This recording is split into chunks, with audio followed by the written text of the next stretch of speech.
Welcome back, members, to the second session on 115, that is revenue recognition from contract with customers. We have an eminent speaker, Zubin Billy Moriaji, who has been a regular speaker since last 15 years to our study circle. I will request Viral Shah to please kindly introduce him.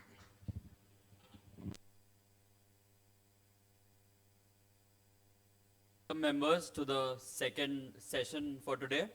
Of course, sir does not need any introduction, but it is still my privilege to formally introduce him.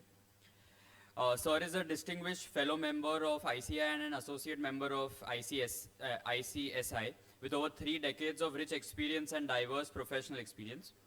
He has spent 30 years with Deloitte, SB Bilimoria and Company, including 8 years as an audit and assurance partner, where he handled wide spectrum of assignments across financial services and multiple industries ranging from statutory audits, international audits, due diligences, IPO related services, advisory on complex accounting and regulatory matters. Post his tenure with Deloitte, he has been actively engaged in advisory, consultation and training in areas such as accounting standards implementation, audit quality, internal controls and ESG. He currently serves as an independent director and chairman of key committees at reputed organizations such as Finolex Cables, People Home Finance Limited, and the Zoroastrian Cooperative Bank Limited, contributing significantly to governance and risk oversight. He is also the president of Bombay Chartered Accountants Society, the largest voluntary body of chartered accountants in India, and has been consistent contributor to profession through his work with ICI's Financial Reporting Review Board and the government constituted Quality Review Board. We are truly honored to have Sir with us today. With this brief introduction, I would request CA Vijay Sir to please present a memento on behalf of all of us.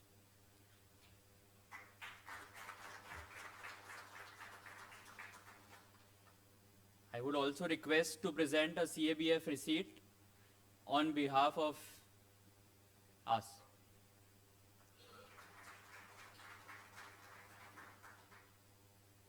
Thank you, sir. Pleased to have you.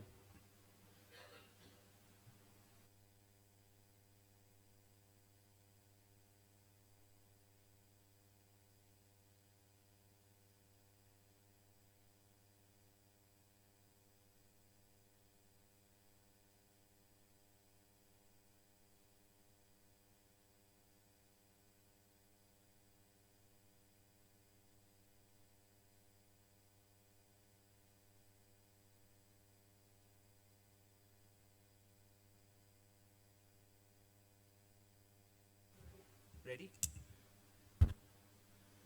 Hello, a very good afternoon, intersection of morning and afternoon starting just after 12 on a Sunday morning where most of the people will be probably either thinking of their lunch or to take a nap.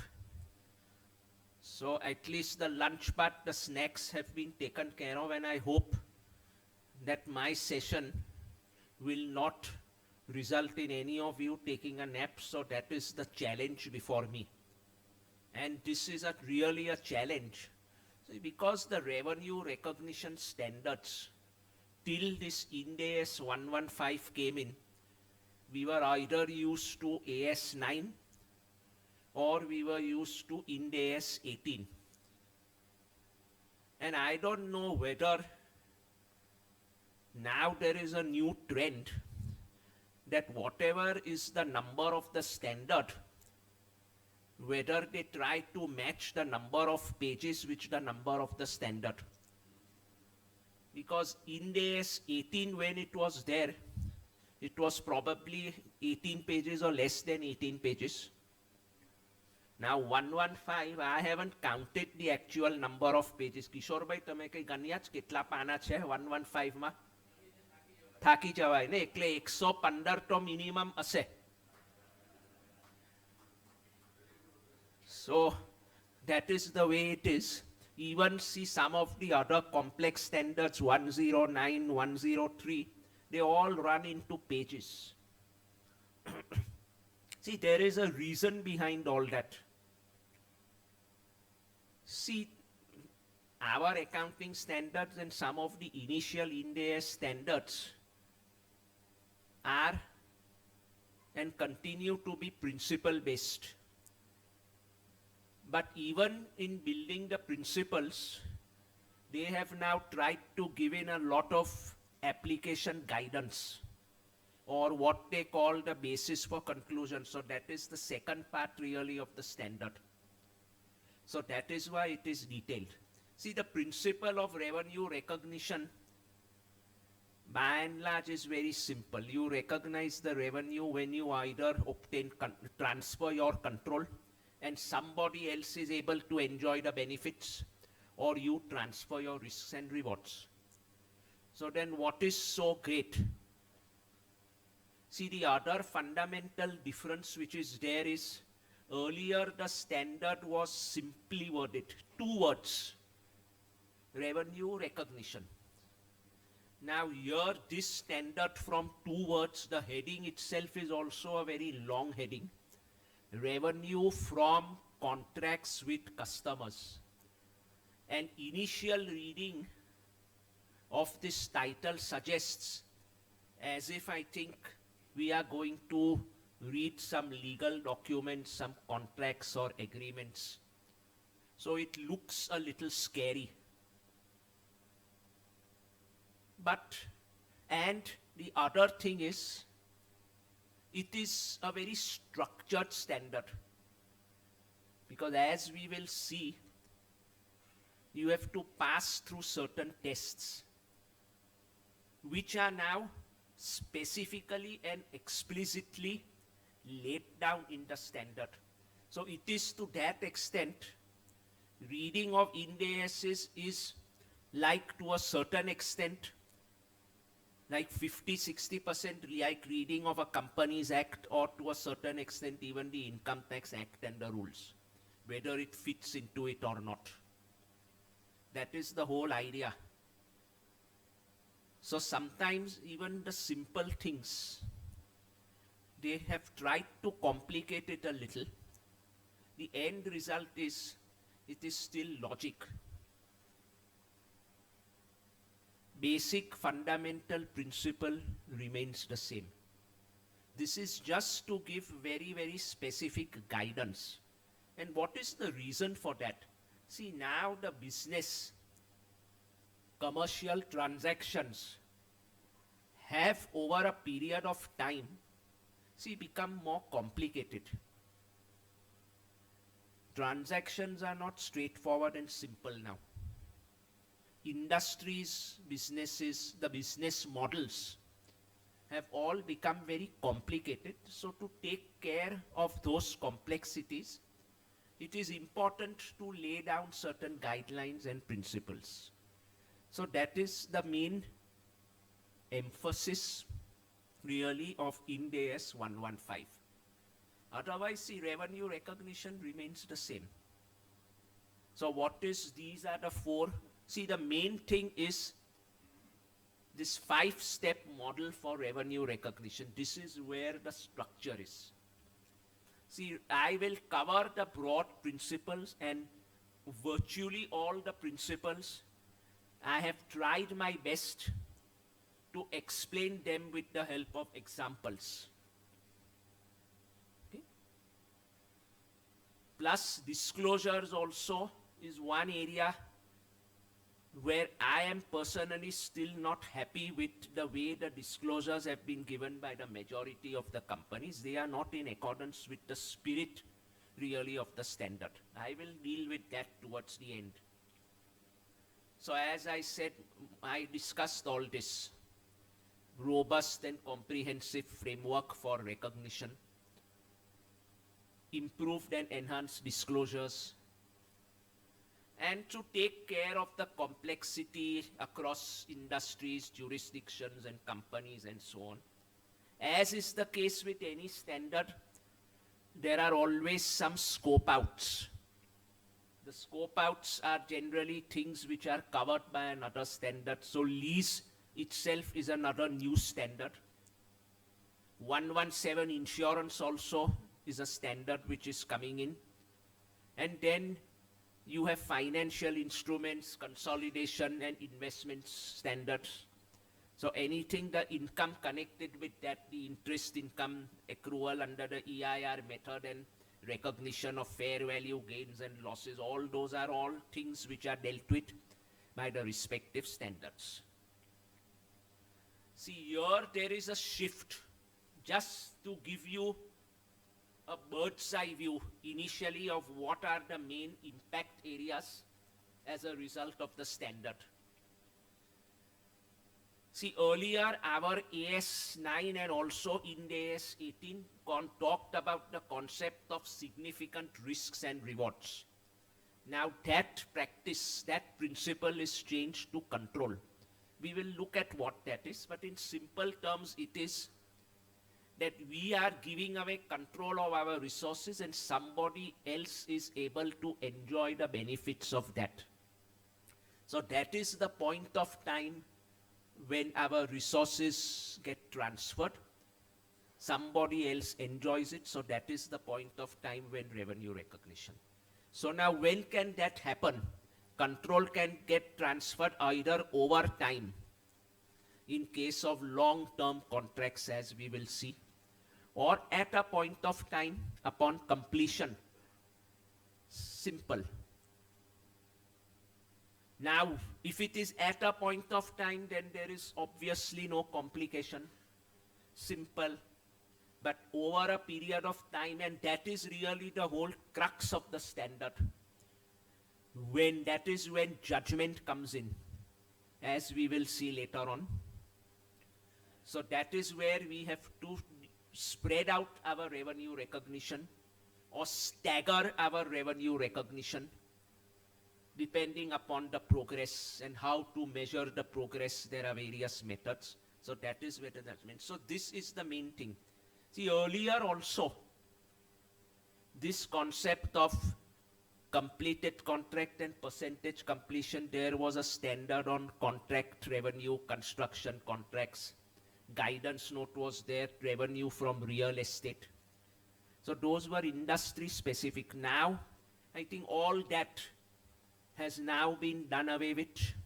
And now all these things of different industries gets now subsumed into this one standard, because though most of the time the principles of percentage completion, stages of completion and all are applicable to real estate, in practice, there are various other situations and circumstances also when revenue has to be recognized in stages, because there are different performance obligations.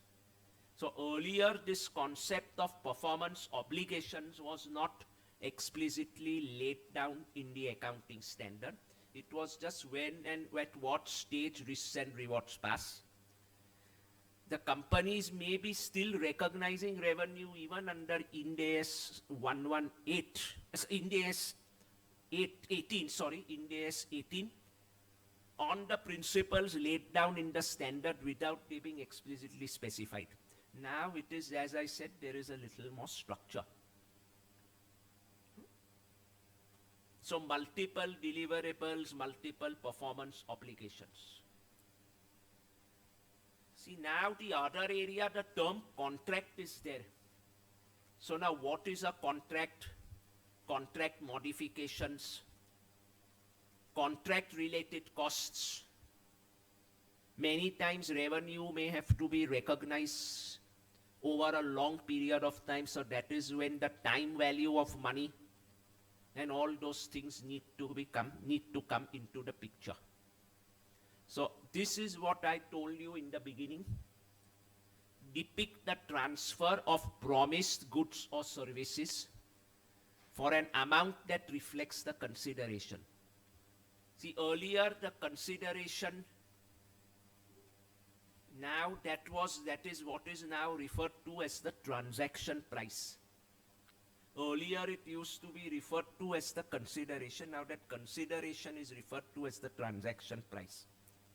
Many times people confuse that the transaction price is the fair value, not always necessarily being there. There are situations where transaction price may be different from the fair value. You may enter into transactions with related parties on different terms which may not always be at arm's length. You may get into trouble with regulators, that is a different matter. But sometimes there may even be justifications also. So it is at the transaction price. So what we expect to receive, what is the arrangement, what is the contract,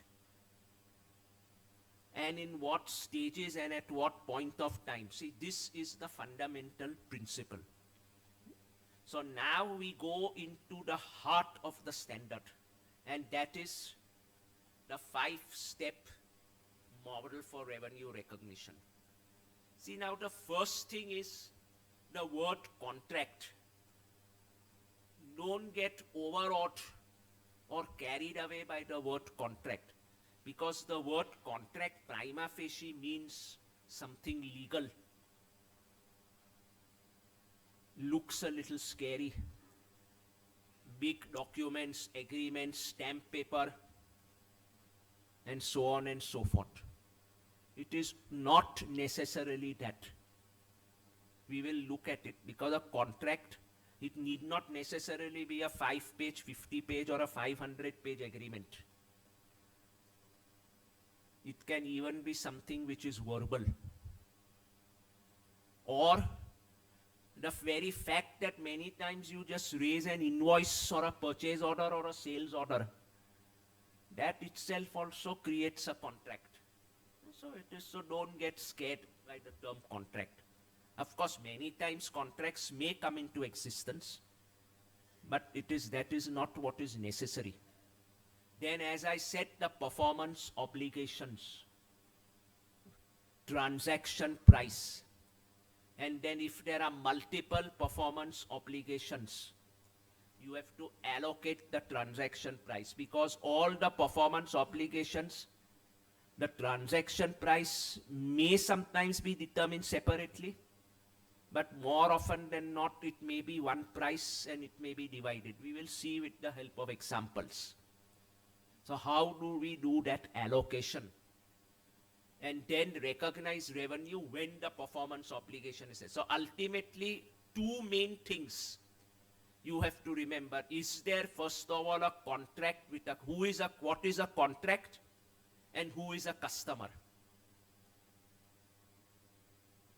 Two things. And then the third thing is, what is a performance obligation? And the fourth thing is the transaction price. Ultimately, the whole standard revolves around these four terminologies: contract, customer, performance obligation, and transaction price. Everything ultimately around those four words. You can go into more than 100 pages and develop a standard. That is the beauty of the English language. And that is the beauty of sometimes complex, simple things to make it complex. I remember when I used to do my CA there, and many of you were, I think, of my generation or even older, there used to be a subject called Operations Research, OR.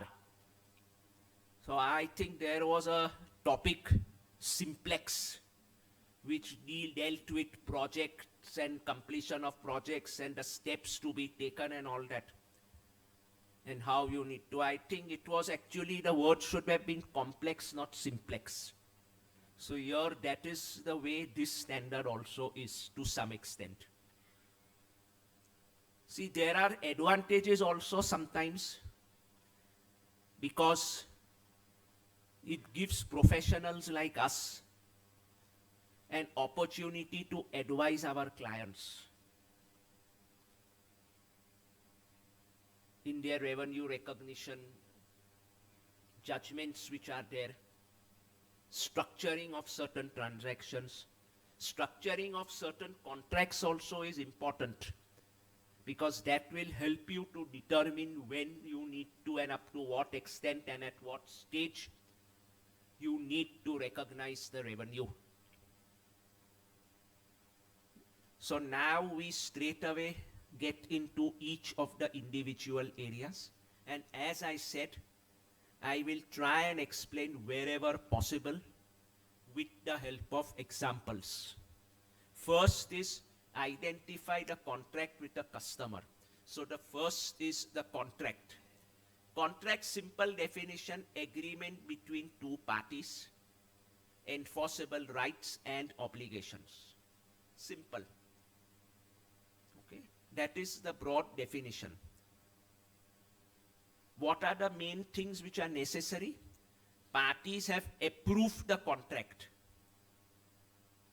which may be written, verbal, or implied by customary practices. So as I said, not necessarily to have a stamp paper document always. Each party's rights to the goods or services transferred should be identified. Payment terms need to be identified. See, it must have commercial substance. What do you mean by commercial substance? See, that is where again it is important. See, one person will gain and another person will lose. So there will be future cash flows to us and there will be some benefits to the other party. So that is where the commercial substance comes into the picture. We will see certain situations where there may not be a commercial substance.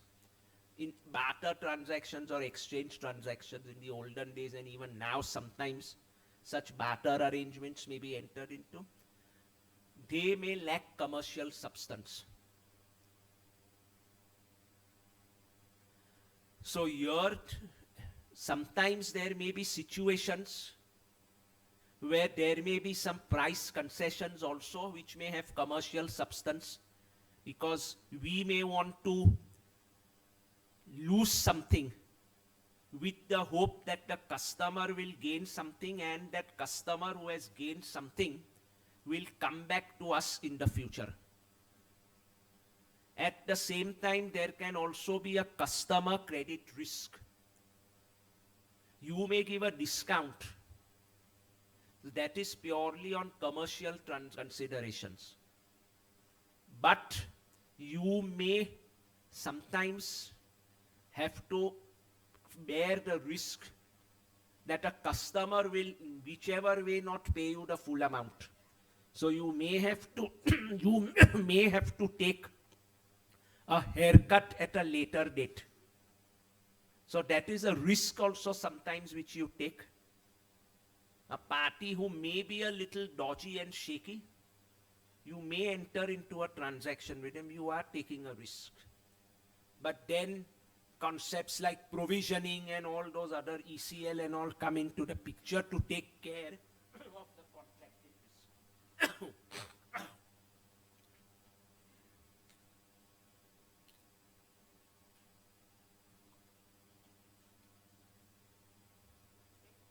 So these are all things where there is a commercial substance. So there can be changes in the risk, timing of recognition of revenue, the timing of the future cash flows, so all these factors. Now what is a customer? This is very important. A customer is a party that contracts with the entity to purchase goods or services that are as a result of the output of the entity's ordinary activities.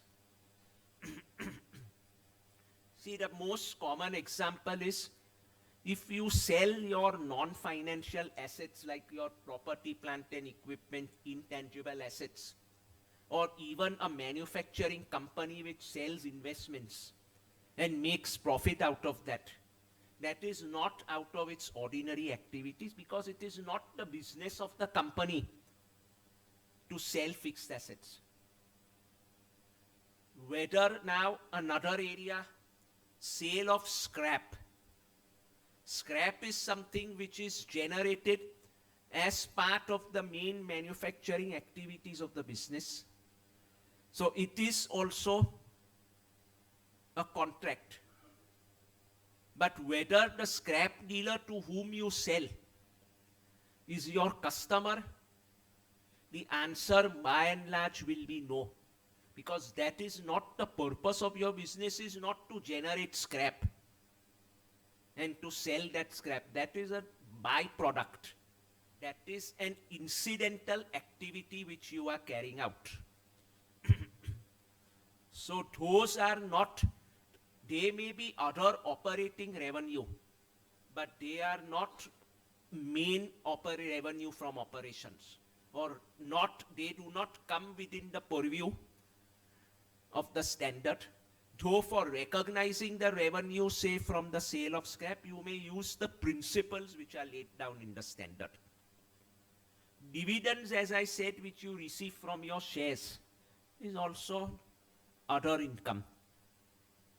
Then non-exchange transactions, as I said, barter transactions, you may donate an ambulance, or a Tata Motors or a Mahindra and Mahindra may donate some vehicles to hospitals for use as an ambulance. So that sale is not a contract with the customer. You may recognize, book it at cost. Inventory may be adjusted, but that is not, there is no revenue. You don't put an implied amount of revenue, fair value, like you do in some of the financial instruments, zero interest loans, you may imply a fair value. Here you don't do a fair value imputation. So that is where who are your customers is very important. Financial services and banks, customers are the people with whom you deal. Your lenders and all, borrowers, lenders. But they are not covered within this standard because there is a separate financial instrument standard which is outside the scope of this standard. So there the revenue recognition, though the interest revenue or the dividend income for an NBFC or for a bank may be the operating revenue, but it is not governed by the principles laid down in this standard.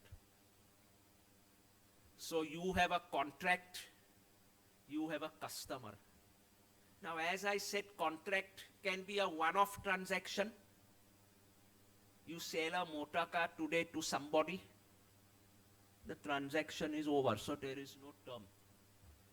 And sometimes you may enter into long-term contracts also. So then what is the contract term? That is also important because that is where satisfaction of performance obligations over time, as we saw, we will be looking at that concept. So for that purpose, we need to understand what is the term of the contract. Because you have to identify that for determining the allocation of the transaction price and when to recognize the revenue. And many times, termination clauses also sometimes have an implication. Because many times there may be termination clauses. Some of the termination clauses can be by the customer, some of the termination clauses can be by us also. And what is the probability that each would exercise their termination rights also goes a long way in determining what is the non-cancelable period. Let us see this with the help of examples. Now here, there may be a terms in the contract. Each party has a right to terminate a wholly unperformed contract. You may just enter into a purchase order, sales order, but nothing has happened because you have not been able to supply the goods, and it is likely that you may not be able to supply the goods. So there is no existence of a contract only. Now here there is another situation where there is a service provider who enters into a cleaning service contract with a customer, your outsourcing housekeeping agencies, for a 3-year period. Okay, that is the 3-year period, right? Maintenance contract, service contract, common. Each party can terminate the contract at the end of any month without compensating the other party. That is the term. So it is treated as a month-to-month contract, not a 3-year contract. Because anybody can just turn their head and say bye-bye, both the parties, and that's it. So each month is a separate thing. But if there is a slight modification, the customer is required to pay a significant penalty to terminate the contract in the first 12 months. If the customer can pay a penalty and he can terminate the contract. So instead of 3 years, it is 1 year. Understood? See, this is where the commercial substance comes into the picture. Because he will pay you a penalty, you will get a benefit, and he can move out. He said, okay, bhai, I don't want your cleaning service, your people who are coming, I don't like them. Or I can't see any cleanliness being observed. Or I will just observe for the 12 months, and if I am not happy, I may terminate it.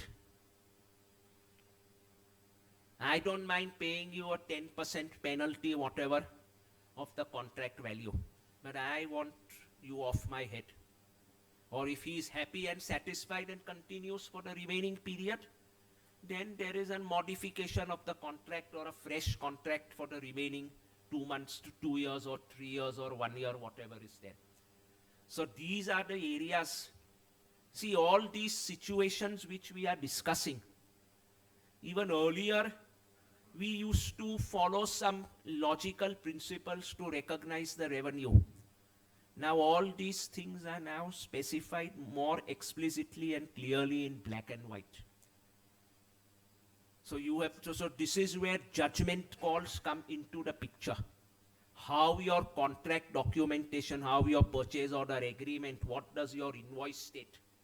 All these things are important.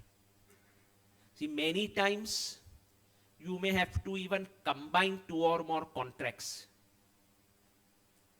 because there may be a single commercial objective. The prices are dependent. And then again the allocation comes into the picture. We will see this with the help of examples. So even in a simple thing, first of all, before even getting into the revenue recognition, you need to know what the scope of the contract is. What is the contract term? Whether there is one contract or 2 contracts can be bundled together and considered as a single contract. All these are all judgments which have to be taken. Once that is done, only then you can proceed further, performance obligation, price, recognition of revenue and all that, that's separate. So let us see some examples. Here the contracts are negotiated as a package with a single commercial objective. See, in practice, when you see some of these examples and a lot of the examples which you will see over the course of the next slides, few slides, you would have faced these situations practically. But earlier, have we really thought of them? We have been recognizing revenue in certain cases on the same principles which have been laid down now in the standard. As I said, it is ultimately simple commercial logic. Dhandani વાત છે. Simple? Haji. Now there is no requirement for?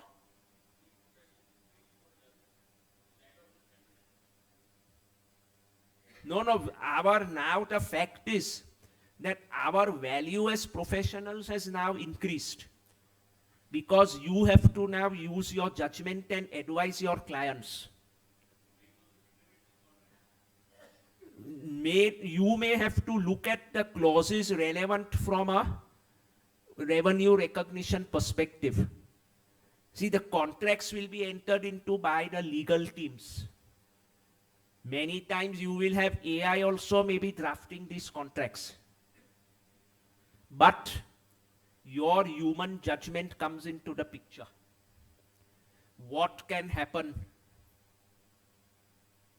What is the commercial substance? All these are the areas where your judgment calls will have to be used. So as I said, to a certain extent, interpretation of Ind AS gets into the legal domain also. It is something like interpreting the provisions of the Companies Act or Income Tax Act.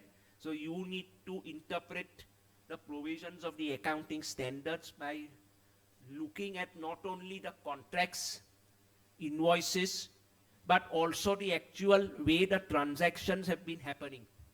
You have connected with a client. You know how he enters into his transactions. You know for a fact. Though all of the things may not be specified in black and white in a contract, but still transactions are happening, revenue is getting recognized, how it needs to be done. So that is where the judgment calls are there. Judgment will now play a very important role. In fact, judgment will remain our only USP going forward. Lot of the routine work, I'm not saying in terms of this standard, but lot of other areas will be taken over by digitization and AI. So work which you have been assigning to your articles over the next 3 years, 5 years, or maybe even earlier, if you are able to adopt and use digital and AI tools, you may not need them or you will have to train them in other skills. You will have to train them in skills as to how to interpret what are the inputs, what are the algorithms which go into determining what the AI comes out with. So they have to learn different skill sets. Maybe the CS syllabus also will have to evolve. So that is a separate topic altogether. But I'm just giving you just the perspective as to how things will change if we as professionals have to remain relevant. You have to look and explore new and new areas of advisory services, and this Ind AS implementation will remain one of them. Especially there will be companies who will come out with IPOs for the first time. Mergers and acquisitions will happen, as a result of which Ind AS may become applicable to listed companies for the first time. So that is where your advisory capabilities will be important. Not only audit, but prior to audit, somebody has to help in preparing. Because an SME enterprise or an unlisted company which suddenly wants to go public may not have the capabilities. So they may rely on advisors like all of us. So now your contracts negotiated. See, there is a builder who enters into two separate contracts with a buyer. One for, this is a common example, residential flat, and another for providing a modular kitchen. Both negotiated simultaneously as one deal, so they are as part of one combined contract. When you get into a new house, new bungalow you want to construct, or whatever, or maybe a building, one of the flats within a building. Some customer may want customization. So it is a combined contract.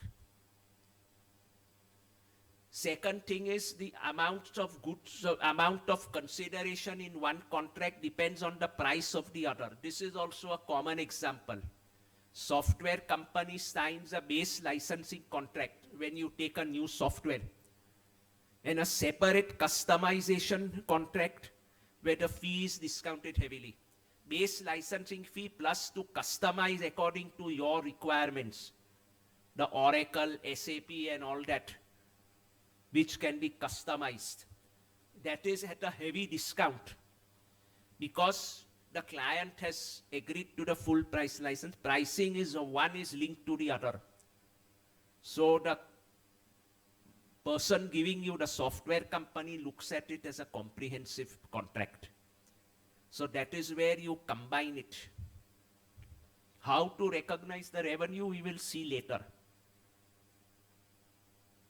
the goods or services promised constitute a single performance. Again, a very common example, telecom companies. One contract to supply a handset and another to provide a network connectivity when you go to your Vodafone and all those. Since the handset and connectivity deliver one integrated experience, they are treated as a separate contract. You may still have to allocate the price, how much goes towards the handset, because you purchase the handset, that may be one performance obligation. The connectivity may be provided a little later. So that we will see some of these things will build on later on, how they come at the later stage. So these are all things, common examples which we encounter. Real estate, software, telecom, several other examples. Now contract modification, that is again linked with the contract term. Or you may modify the contract, change your goods or services, or you may provide an additional discount. Now here again a call needs to be taken whether the contract modification is a separate contract or it is a combined contract. And what is it that guides that? The additional goods or services must be distinct. And a separate consideration can be identifiable and expected based on the standalone selling prices of those goods or services. You can identify them separately. Let us see, all these are the principles best to understand with an example. Your modification, when it can be treated as a separate contract. See here, when additional goods and services are distinct and they are separately priced at their standalone selling prices in the ordinary course of business.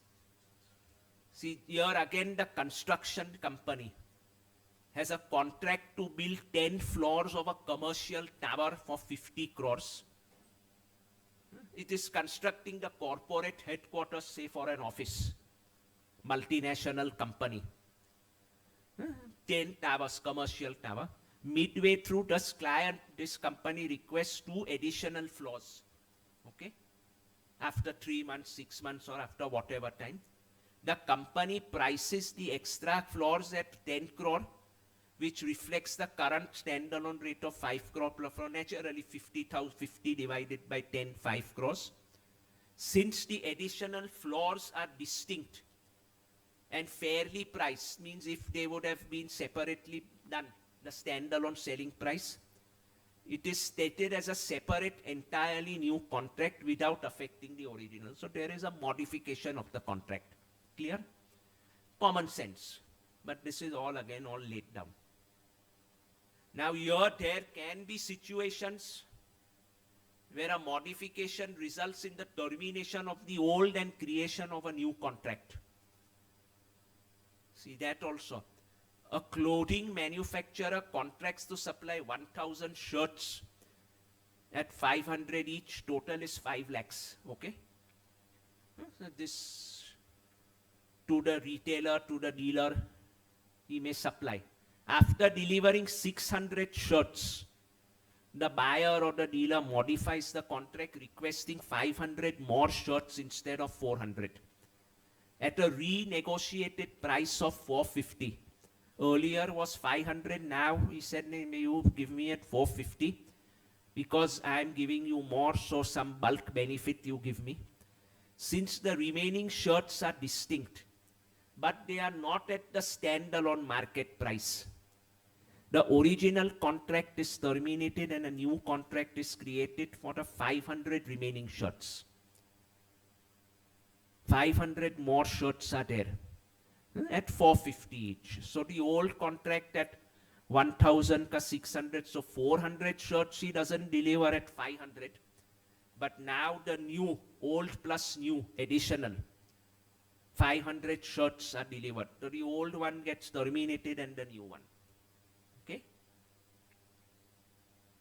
Modification treated as a modification of an existing contract. See, there could be different combinations. A company contracts with a specialized IT firm to develop a fully customized ERP package. That is the order of the day for rupees 2 crores. Midway through the development, the client asks for additional integrated modules. You see many times in your clients the software ERP implementation and all. Then हमको ये अभी payroll का attendance module दो or credit module you give additional. So it could be various things as per your requirements. Increasing the price by 30 lakhs. Since the additional modules are deeply intertwined, the attendance module is intertwined with your payroll module or your leave module. The original contract and your system cannot be independently used, and the modification is absorbed into an original contract and a cumulative catch-up adjustment is made. So the combined contract now is taken, and whatever is the remaining additional price is allocated over the remaining performance obligation. So that is what is known as a cumulative catch-up adjustment to the revenue recognition. We'll see the revenue recognition part again separately. But this is, see, so modification, two distinct, combining together, or it treated as an additional. See, different situations are there. Separate new contract, then terminate old and create a new.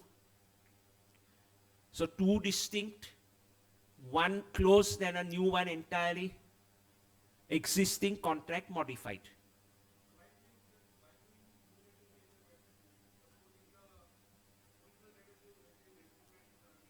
No, so that is okay. Whatever was recognized till that point, it is okay. Now that additional customization is there.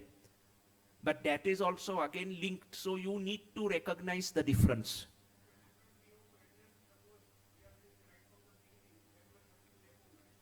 See, here you have an IT firm. I think 2 crores is the revenue. See, there may be different stages and milestones for developing the ERP. So there may be certain milestones which may have been completed, so you have recognized. So 2 crores against milestones worth 50% of the milestones are over, so you have, as per the performance obligation, you allocate 50% of the transaction price of 2 crores.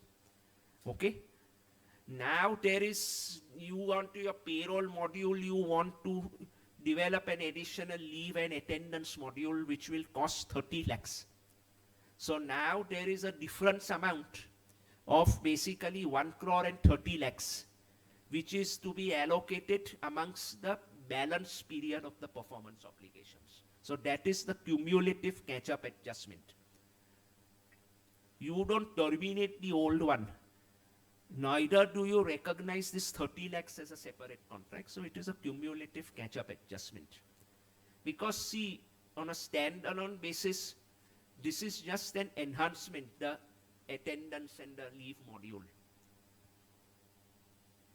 So this is just to summarize.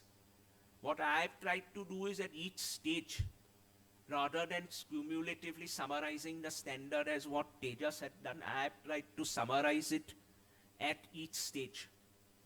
So distinct goods and standalone price, distinct goods, not standalone price, terminate all, not distinct goods, catch-up adjustment. Simple principles you remember. So this is only point 1. Identifying a contract with the customer. See, so many complications. Contract, customer, contract term, modification. 4 things you have to remember. Now we come to performance obligations. What is performance obligations? Promises to transfer what are known as distinct goods or services. A series of distinct goods or services that are substantially the same and have the same pattern of transfer to the customer. Now, performance obligations can be written explicit or they can be implied by customary practices. Many times, though, you may feel a purchase order is only a combined obligation, but you go a little deeper, read between the lines. or apply that in principle and applying the corporate wheel, lifting the corporate wheel, if you apply that, there may be necessary to break the individual contracts into a series of distinct goods and services. When is all that necessary? When is something considered distinct? It means that the customer can benefit from it on its own or together with the other available resources. He can benefit on its own. The goods or services are such that they are separately identifiable. You sell a car and you provide a free repair service. The distinct obligations. Sometimes it may seem that the goods and services are distinct, but in fact they are not. The most common example, client gets an overnight stay and breakfast at the hotel. They may be two components, but they are not distinct because breakfast is not separately provided. You can only be provided only if you occupy the room. Bed and breakfast. So then you don't allocate the revenue towards the breakfast separately. It is included in your room charge by the hotels. Some examples. Here there is a software company developing a software. Clients can buy the installation services from the software company. Also, the software company provides 1 year of support services after the purchase. Support services cover unspecified future upgrades. Many times these Windows and all that upgrades automatically, you keep on getting the prompts. What do you do? Can the customer install the software himself? Does the installation result in modification? Can the customer use the software without the 1 year support? These are all questions. See, here again, no hard and fast answers. It seems that yes, the software is capable of being distinct. Installation services also seem to be distinct because the customer can buy it from the software vendor or even from another vendor also. So that is where you need to identify distinct performance obligations. Sometimes you may come across where they are not different. You may provide a service of integrating the goods and services into a single bundle contract. You may sell a software, but before it is functional, then the customer can use it. You need to customize it to the customer's environment. So then it is a bundle service. They are highly dependent or highly interrelated. So that is where the performance obligation. Now we come to we'll see this performance obligation with examples a little later on. Let us first get into the transaction price, which an entity expects to be entitled to consideration, excluding the GST, what is collected on behalf of third parties. Terms of the contract, customary business practices. Many cases it will imply that the price specified in the contract excludes the amounts collected on behalf of third parties. So sometimes it is straightforward, but sometimes it may vary based upon the future contract terms. Adjusted for the time value of money, long-term contracts. Transaction price is not adjusted for collectibility. I mentioned to you earlier customer risk. There is a risky customer. You will do a transaction with them, take a risk, book the revenue at the full amount. Don't upfront write off, book the revenue and then make 100% write off. You cannot do that. But you may provide some upfront discount. So that is when then you may adjust the transaction price.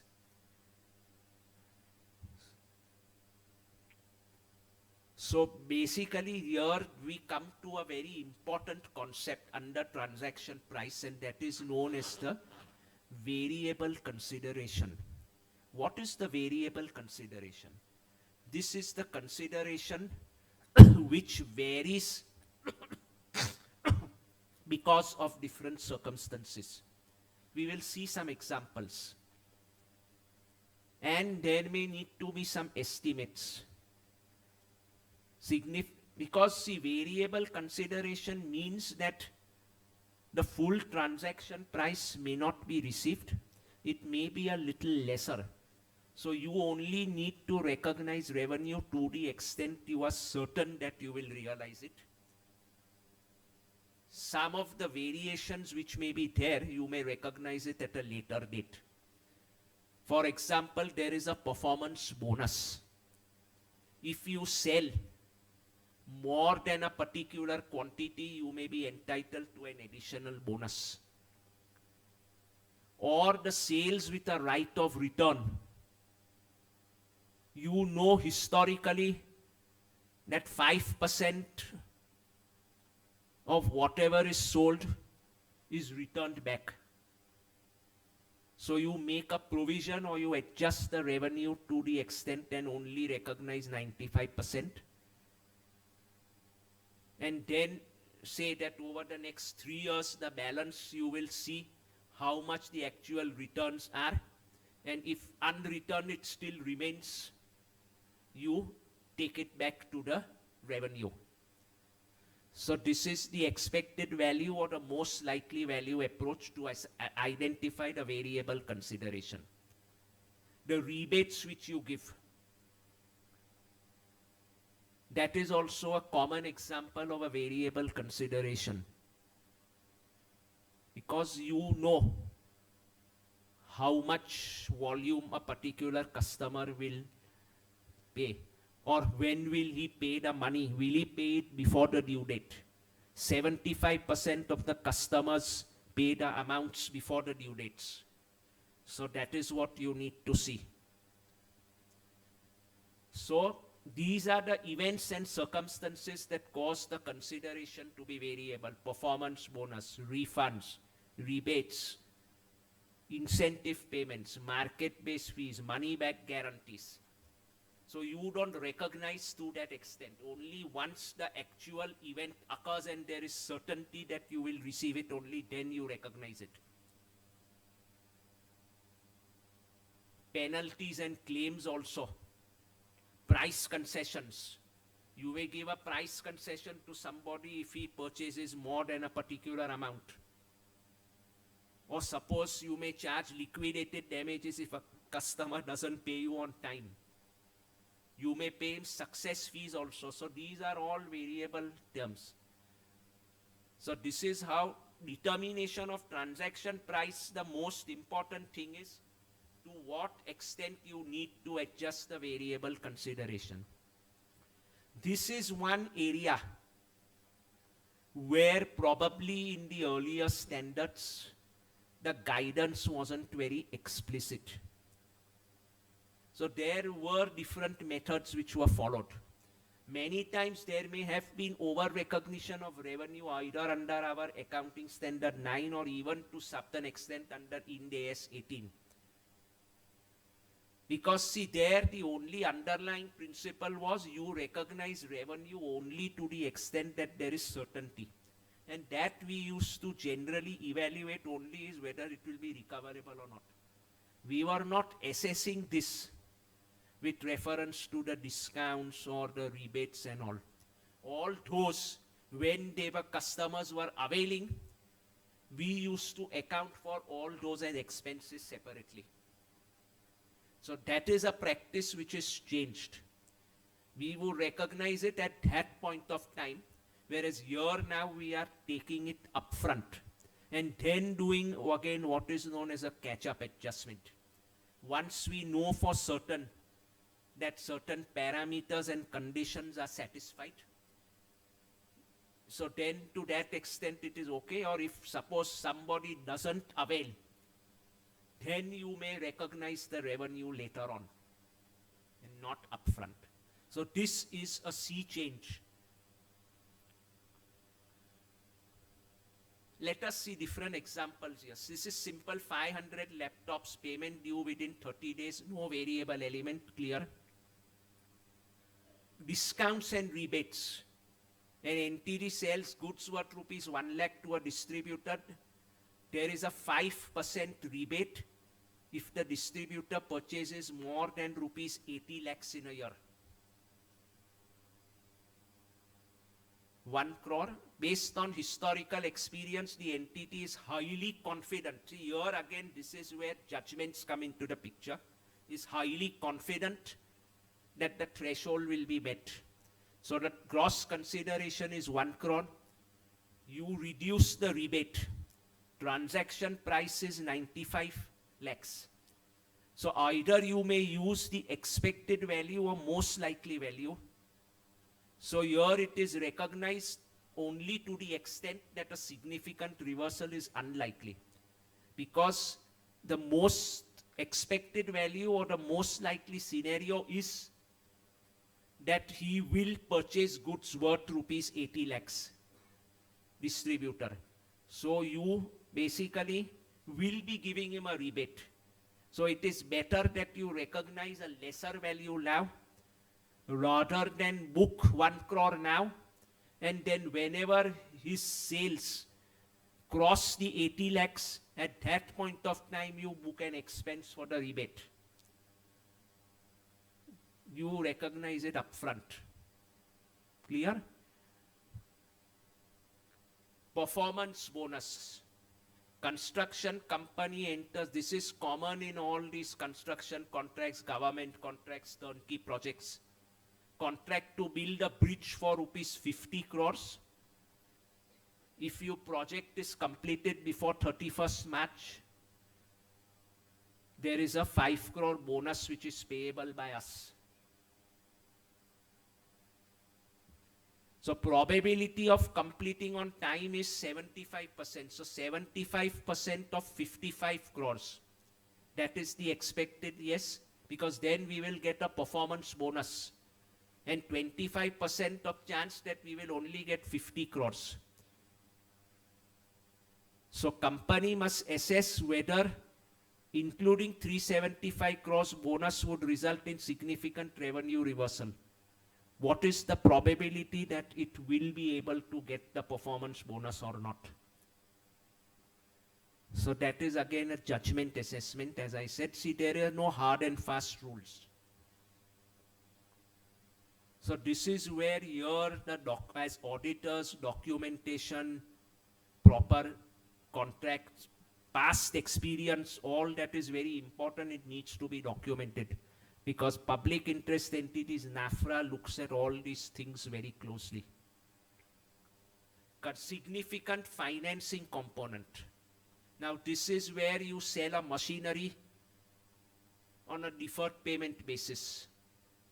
But it is interest free. So prevailing market rate is 10%. So cash present value is 12 lakhs into divided by 1 upon 1 plus r raised to the power n. 2 lumps term.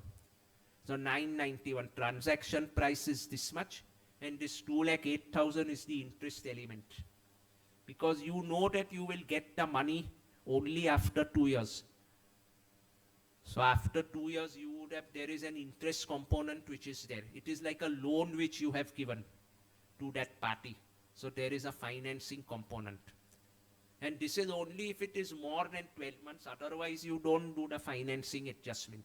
Practical experience. Consideration payable. This is something common, your slotting fees or your retailers and all that. You enter into a contract for supply of goods. You have to pay for the shelf space. Glaxo, Hindustan Lever, all of them. If the payment is not for a distinct good or service, then you reduce the transaction price. So it is all part of the thing. So you are paying a slotting fee.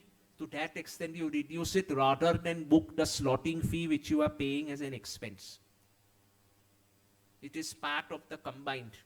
But if the slotting fee is for a distinct service, for example, there is a separate promotional and advertising campaign, it is treated as a separate purchase and then accounted for as an expense. So again, here no hard and fast answers. Now the refunds. Now here this digital platforms, Mayantra, sells 1,000 garments at 2,000 rupees each. But based on the history, 10% are expected to be returned. So you recognize revenue only to the extent of 18 lakhs and book a refund liability for 2 lakhs. And then as and when the time limit expires, you recognize and do the catch-up adjustment for the revenue. So you make an analysis and track your returns, how much actual returns are happening. So your fixed price none, variable rebates or bonus, you either follow the expected value or the most likely. Financing component, you discounting you do. Consideration payable to the customer, like your slotting fees, you reduce the transaction price. Or there is a right of return, you reduce by the expected returns and recognize a refund liability. So now that the transaction price is there, you have your performance obligations. You know how many are distinct performance obligations. You need to allocate that transaction price to the performance obligations. Now that is again simple. When a contract contains more than one performance, it would be necessary to allocate. The fundamental principle is the allocation is done in relation to the individual stand-alone selling price for that distinct performance obligation.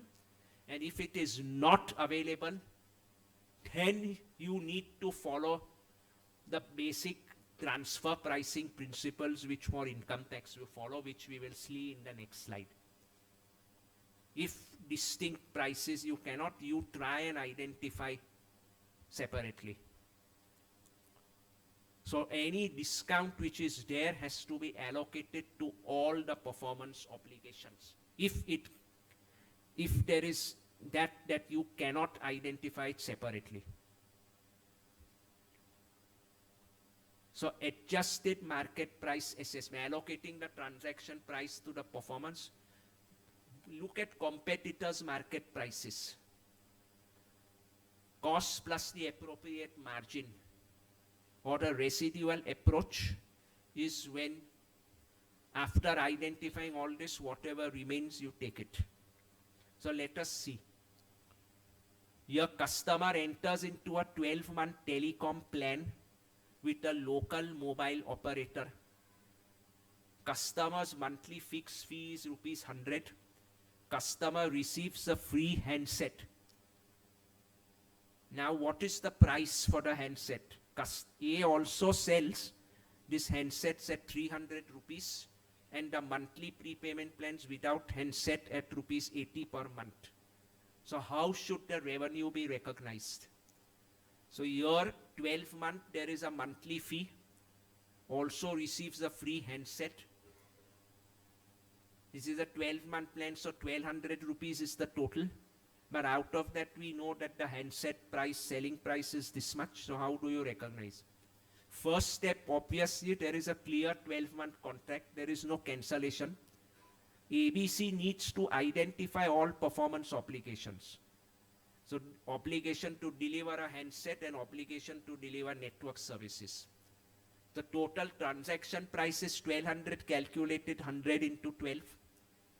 You have to allocate this 1200 to the individual performance obligations. The total transaction price is allocated in the ratio of 23.8 is to 76.2, determined based on the selling prices of 300 and 960, 80 into 12. 80 into 12, why? Because there is a rebate. So that is what has to be reduced.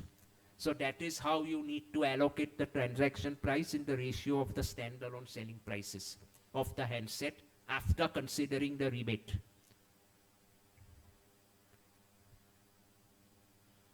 Now a construction plus maintenance contract. A contractor side construct a building SSP is 85 lakhs, provide 2 year post construction maintenance of 15 lakhs. So how do you allocate the price? Selling price, ratio and the maintenance. So in that ratio you allocate. So no discount. Allocation is straightforward. Okay. Now here software license plus a support service, but that support service is with a discount.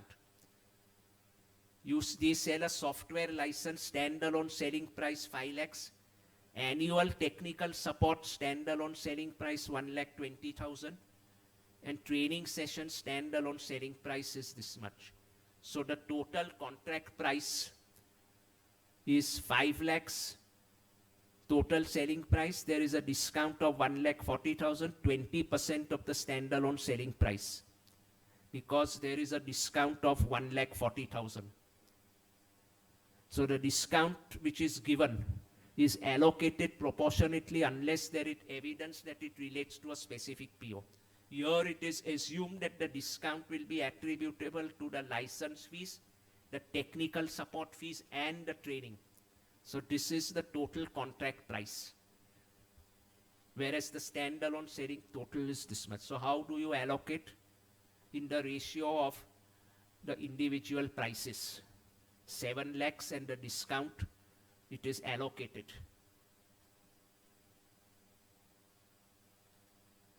Now allocating the discount to the specific PO. Company regularly sells license and support together for a standalone selling price of 6,20,000. Training is sold without a discount at 80,000. Training is provided. So 1,40,000 entirely relates to the license plus the support bundle. Okay. So this transaction price to the performance obligations. Now we come to revenue recognition that we saw when the customer obtains control of the goods and services. That is when the customer has the ability to direct the use and obtain the benefits from the goods and services. So whether the revenue needs to be recognized over time or at a point of time is what you need to evaluate. So here this is to just summarize. See, it basically at a point of time means that the customer directly enjoys the benefits. It enhances or controls as the asset is created or enhanced. He is able to control. The entity's performance does not create an asset with an alternative use, because the entity has the enforceable right to receive the payment. Okay? Customer has accepted the asset, all the significant risks and rewards of ownership and all are passed. Now, what are the methods to measure performance obligations when it is over a period of time? Output method, milestones, units produced, surveys of work done, time elapsed for your subscriptions. Input methods is cost to date, what you need for your construction contracts, labor hours, machine hours, resources consumed. So it is one case is output method is the focus is on the value which is provided to the customer, and on the input method the focus is on the effort by the entity. Okay, so this basically completes the entire 5-step model for revenue recognition. Huh?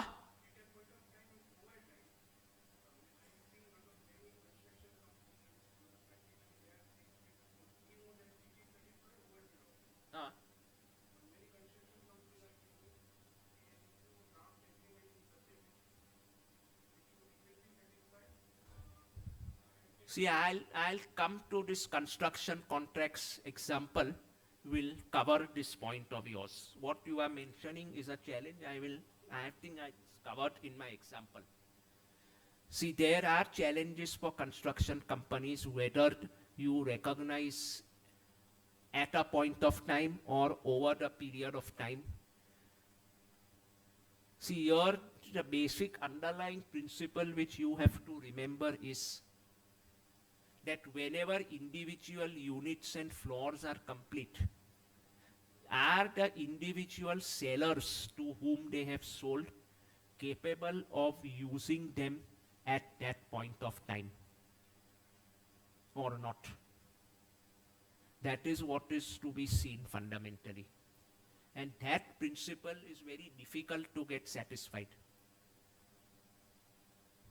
See, there was a guidance note on this recognition of revenue from real estate contracts under Ind AS. I think now with Ind AS 115 coming in, that guidance note is withdrawn, where they had laid down some arithmetic formula that 25% minimum cost should be incurred. You should have received at least 10% of the value of the contracts from individual customers and all that. That is now no longer relevant. So you just need to apply a simple principle. Will the customer be able to accept, be able to control the asset? Is the, suppose for some reason, the developer is not able to complete the project on time, whatever money has been collected from the customers for the booking, is that refundable or is that forfeited? If he is not liable to refund, then to that extent his performance obligation is completed. So all those aspects need to be seen. There are no simple answers, no hard and fast rules. See, there are detailed guidance, I think, provided in that para 35, 35A and all, if you look at of Ind AS 115, where it says that will he be able to basically claim the money back if the developer or the buyer faults, if the developer or the seller faults and defaults. But whatever already has been received, it doesn't have to be refunded. Even if suppose he is not able to deliver the finished product, then to that extent, that part of the performance obligation is complete. Yeah.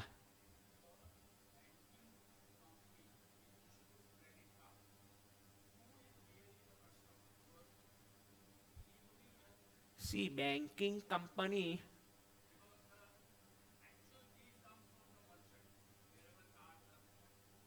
it is the merchant. Banking company is only an intermediary. Banking company only gets its commission. Banking company only has to recognize the revenue when there is no uncertainty.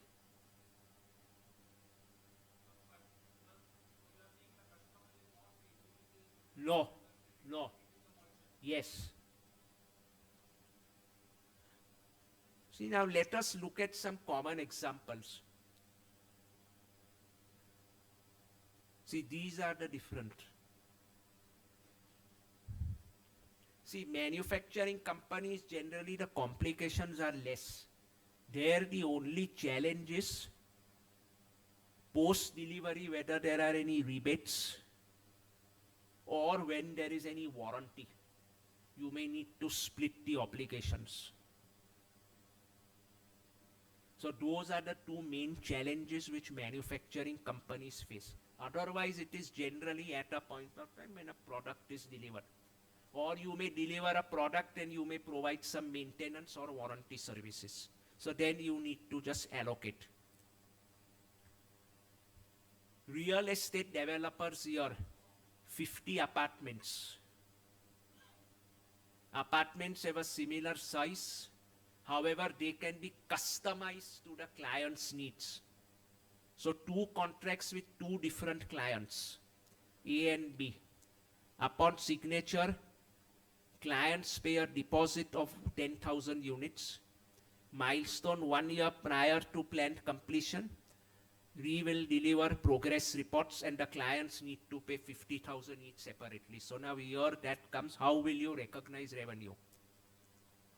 The legal ownership of 40 lakhs each, assumed period of construction is 2 years. They have a right to retain payments from any client in the situation that the client defaults on the contract before its completion. They are not identical. No specific terms in the contract with client A, whereas for client B, he cannot transfer the apartment to another client. And in return, client B cannot terminate the contract also, even if there is a default. If client B defaults on the contract, he has the right to the entire contractual price, decides to complete the contract. So revenue from the contract A is at the point of time.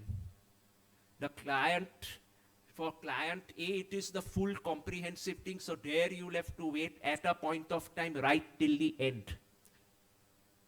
We will keep only the progress payments in case of the client's default, and they may not cover the entity's cost for work completed to that. So there I think revenue recognition is at a point of time, right up to the completion. This is exactly what I told you. But let us see B, it is over time. See, the reason is that reconstruct cannot direct the constructed asset for an alternative use, because the contract does not permit transfer to another client. So has an enforceable right to payment for performance completed to date. So there it is over a period of time. This is exactly what I explained to you. This is what is the principle if you apply in the para 35. Construction company signs a contract. Total contract price is 12 million. 6 million for windows purchased from external suppliers. 4 million for labor. ABC has handed over the windows to the client, although the installation is not completed, but the client has obtained the control over the windows only without the billing. Other costs were 1 billion. How should AB account for the revenue? How do we measure progress? Do you use the input method or the output method? Generally here in this case it is input method for construction contracts. There may be no direct relationship between the inputs and the transfer of goods. Therefore, you may exclude the effects of inputs from the input method that do not depict performance. So the windows is a separate thing. So to measure the completion, you exclude the cost of the windows. Remove the effects of inputs from the inputs method that do not depict the performance. ABC believes that the cost of the windows are a significant item within the total costs, and including these costs would not be appropriate to measure the completion. The reason is that windows are purchased from an independent third party, and the transfer of windows has no direct relationship to the work. Windows will remain as it is. The other construction is there. Therefore, progress towards completion will be measured excluding the cost. Here it is not revenue recognition, but how much is the progress towards completion, and whether if at all you need to apply the over the time method. So measure the cost towards the total cost excluding the windows 8 minus 4, 4 million. Total cost to date excluding windows is 1 billion. So 1 upon 4. So let's see here this. Okay, other costs. So the total contract revenue excluding windows is 6 million, and 25% of 6 million is what you need to recognize. As far as windows is concerned, there is a zero profit margin. Technology and software development, I think we have seen that example. Individual performance obligations and all, I'm not going into that. Warranties, again common, assurance type warranties and service type warranties. warranties that promise the customer that the delivered product is specified in the contract. It is inbuilt. So there is no separate performance obligation, and this is what you just make a provision for warranties under Ind AS 37. These are just that work, I mean, only the repairs type of thing is what you will be providing free maintenance. Whereas service is, you will be providing some extra services which gives rise to a separate performance obligation. So those then you basically allocate between the warranty and the base price of the equipment which you have supplied. Gift cards, again, like your reward points, a simple principle which you need to follow. And that is that you identify how much at the point of time when you sell the gift cards, there will be people who will be purchasing against that. So at that point of time, the gift cards will be redeemed. There may be some unredeemed gift cards which would be there. So those, if no one comes to redeem the gift cards, you would recognize the revenue from the breakage. So if the validity period has expired, you then recognize it. So that is where that statistical assessment has to be done. Customer incentives and rebates we have seen. So now we come to the final part of the disclosures. I will be sharing these slides so you can go into all this. See, revenue recognized should be distinct. As I said, sale of scrap or your other income, that has to be separate. Any impairment loss on receivables has to be recognized separately. This point, last point, recognition of a, reconciliation of the revenue with the contract price is a carve out under our Ind AS. This is not the requirement in the corresponding IFRS standard. This is para 126A separately. What is that reconciliation between contract price is 100 minus your performance bonus, minus your volume rebates, minus your other variable consideration. You need to give the components and then give the details. How much is the actual revenue recognized? Many times this disclosure is missed out, or it doesn't give what are the different elements of the variable consideration. They just state one line, contract price 100 less variable consideration so much. But what are the elements of the variable consideration? That needs to be disclosed. Judgments used for determining the satisfaction of the performance obligation and the allocation of the transaction price. This is another important, this aspect of disclosure is invariably missed out. You have to disaggregate the revenue from contracts with customers into categories that depict the nature, timing, and uncertainty of revenue. What are the nature, timing, and uncertainty? Nature basically is the type of customers with whom you are dealing with, the type of geographical region, the timing of transfer, the different sales channels, the different segments. All this information is normally not given by all properly. This is a common disclosure flaw or a common disclosure deficiency.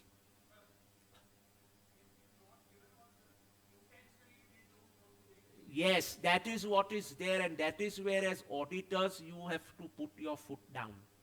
That this disclosure has to be made, because otherwise at a review, a reviewer, a tough reviewer will pick this up. I have invariably seen in 7 out of 10 cases, these disclosures are haphazard and the standard excuse is competitors' information.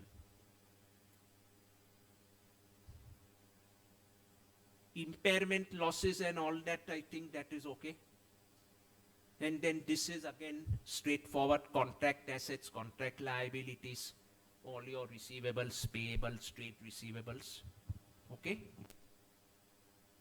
This is also again an area where very poor disclosures. Qualitative information about what are the typical performance obligations, significant payment terms, the obligations for all these variable returns, type of warranties provided. These are all qualitative disclosures which are there. Most of the time the disclosures will just be restricted to this slide. So performance obligations, okay?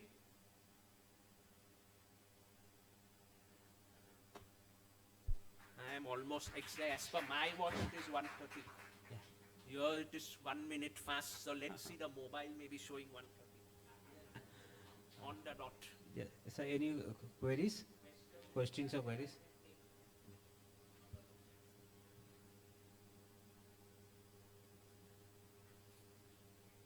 Yes. Two questions, not more than that.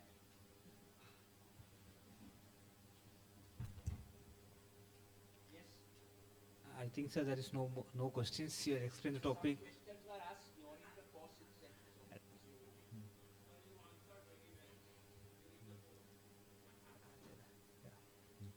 Okay, thank you, sir, for such a wonderful session. And now I request Viral to propose a well-deserved vote of thanks.